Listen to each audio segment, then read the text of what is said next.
वैसे अगर देखा जाए ना, अगर एज अ इंटरव्यूअर अगर तुम इंटरव्यू ले रहे हो तो तुम कैसे पकड़ोगे कोई बंदा झूठ बोल रहा है, सच बोल रहा है? जैसे अब तुम्हारी सिचुएशन थी कि उनको यकीन नहीं आ रहा सीईओ को, तो तुम उसकी सीईओ की सिचुएशन में होते तो तुम कैसे उस चीज़ को जज करते हो, और what's the best way to जज दैट?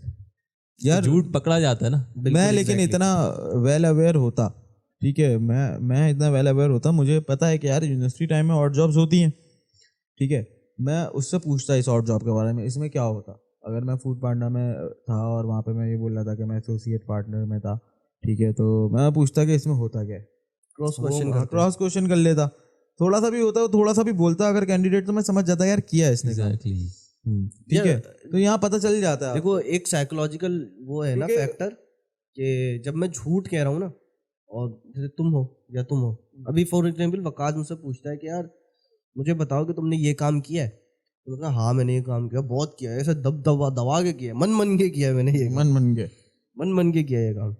अब ये मुझसे सवाल पूछ रहे, अच्छा किया तो है पर किया क्या क्या है इसमें, और मैं इससे कह रहा था झूठ।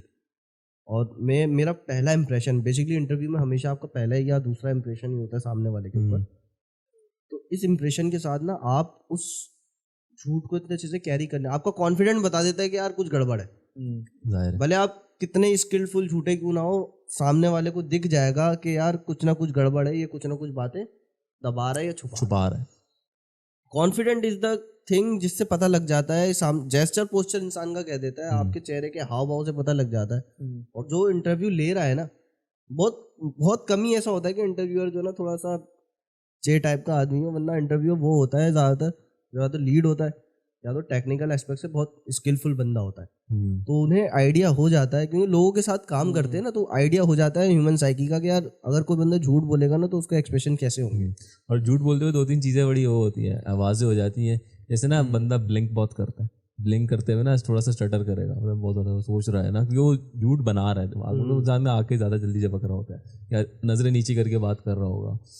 एक और बड़ा अच्छा मैंने देख रहा था वीडियो में कि correct me if I am wrong, कि आपका ना जब आप ऊपर देख के सोचते हो ना यूं करके, तो that means you are making something in your mind. Left side पे जब देखते हो और ऊपर इस तरफ देखते हो ना, तो यू आर लाइक के कुछ याद करने की कोशिश कर रहे हो, तो आपका माइंड इस तरीके से होता है कि आप, ये ह्यूमन साइकी है। ओके, तो इस तरीके से बहुत सारी इस तरीके की साइकोलॉजी की चीज़ें होती हैं, और साइकोलॉजी पढ़ना बड़ा ज़रूरी है, क्योंकि उससे पता चलता है लोगों के बारे में। बहुत सारी कंपनीज अपने जो है वो सीनियर एम्प्लॉयज़ को साइकोलॉजी की जो ना कुछ कोर्सेज करवाती भी हैं, ताकि उनको जो है ना अपनी डेवलपमेंट के साथ साथ इन चीज़ों के बारे में के लोगों के साथ डील कैसे करना है। यार ये ना एक बड़ा है कि अच्छा, हमारा मसला झूठ की एक सबसे बड़ी प्रॉब्लम एक और भी है, मतलब झूठ जो है ना उसका सबसे बड़ा मसला ये है, उसको याद रखना पड़ता है।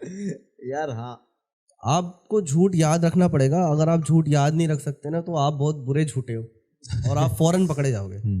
क्योंकि अगर आपने 1 घंटे का सेशन लिया ना एक बंदे के साथ, और आपने शुरू में जो है ना ब्रैक कर दिया अपने बारे में, मैं तो ये तो वो तो वो तो वो तो वो, उसने पॉइंट नोट डाउन कर लिए 4 पॉइंट, उसने ब्लंटली बीच में से एक पॉइंट उठाया, उसके बारे में पूछ लिया इसके बारे में बताओ, तो आप उस पोजीशन में ना उस चीज़ को याद रखना पड़ेगा कि आपने इसको किस प्रायोरिटी के साथ बोला था कि मुझे ये आता है।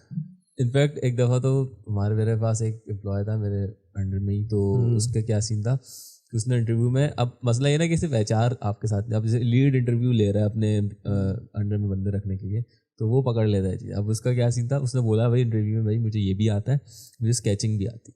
अच्छा सही, उसने बोल दिया।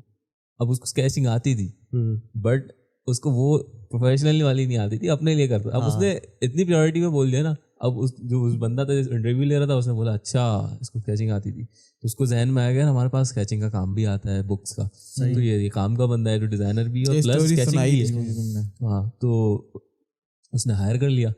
अब हायर करने के बाद जब उसको काम दिया, उसने बोला मुझे ये वाली स्केचिंग थोड़ी आती है। इंटरव्यू में बोला था तो मैं स्केचिंग आती है, इसी वजह से मैं प्रायोरिटी में रखा था हमने इंटरव्यू हायर। फिर ये गलती भी है ना, इंटरव्यूअर की भी गलती है ना, उसने क्लियर नहीं किया। लेकिन उससे अगर आप इंटरव्यू दे रहे हो तो इंटरव्यूअर को बोल रहे हो कि मुझे स्केचिंग आती है, तो मतलब आप प्रोफेशनली किसी चीज को बोल रहे हो। अगर आप इंटरव्यू में किसी स्किल को मेंशन कर रहे हो ना प्रायोरिटी के साथ, इसका मतलब ये है कि वो आप उससे अपनी जेडी मांग रहे हो। हाँ, कि यार देखो मुझे आप इन जेडीज में से किसी भी इसके अंदर से आप दे दो। हाँ जैसे मैंने अपना एक उसमें बेसिक कुबरनेटिस लिखा है, मैं चाहता तो डायरेक्ट लिख देता। हाँ तो उसमें आप बताओ कि भाई क्लियर करो कि भाई मैं शौक के लिए स्केचिंग करता हूँ, मैं कोई प्रोफेशनली आर्टिस्ट नहीं हूँ कि भाई मैं एक घंटे में एक स्केच बना दूंगा, मेरा जब दिल चाहता है। आप ये बता सकते हो कि मेरा शौक है, हॉबी है, मैं इसको प्रोफेशनलिज्म में नहीं लाना और चाहता। बंदा पढ़ता तो सब कुछ है यार, हम सब कुछ ही पढ़ते हैं, हम डेवलपमेंट, डिजाइनिंग, कंटेंट राइटिंग, ये सारी चीजें ही अब जैसे पढ़ते हैं। मल्टीमीडिया का कोई कोर्स करता है तो उसमें स्केचिंग से लेके लाइटिंग लेकिन से यार लेके ऑडियो। इंटरव्यूअर जो होते हैं ना, वो कभी कभी ना वो ऊपर से आने की कोई मतलब उनको ये बर्दाश्त नहीं है कि आप जो है ना आप सही कैसे हो सकते नहीं हो। देखो कुछ होते हैं, कुछ सब नहीं, कुछ और कुछ इंटरव्यूज इतने अच्छे होते हैं कि इतने आपको अच्छे होते सिखा हैं कि देते हैं। हाँ मतलब वो आपको, जैसे मैं गलत हुआ ना, एक बार मैं गलत हुआ तो उसने मुझे उसका जवाब दिया, फिर आंसर भी किया कि देखो ये है वक्त। ऐसा होता है। देखो बेसिकली इंटरव्यूअर जो होता है ना, उसका एक और भी ये काम होता है कि वो टेस्ट कर रहा होता है सब्जेक्ट को।